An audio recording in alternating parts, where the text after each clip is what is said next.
Екінші жастар базар ротасы кебірәмі. Арымен және қарысып қоян қолды ұрыстасы көрімдеді. Сейінді қолық. Жауынгерлік ұрыс. 16 санаққа қарумен. Үсі. 1, 2, 3, 4, 5, 6, 7, 8. Екінші жастар базар ротасы кебірәмі. Арымен және қарысып қоян қолды ұрыстасы көрімдеді. Сенімді қоян қолды ұрыстасы дені жауынгердің жекпе-жек ұрыстағы жеңісінің кепілі болып табылады.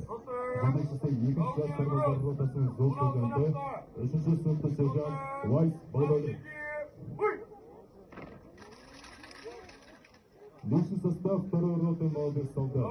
Показывает прием рукопашного боя с оружием и без оружия. Уверенный прием рукопашного боя войной является гарантией успеха поединка. Руководитель сержант взвода второй роты молодых солдат. Сержант 3-го класса Вайс Бодолев.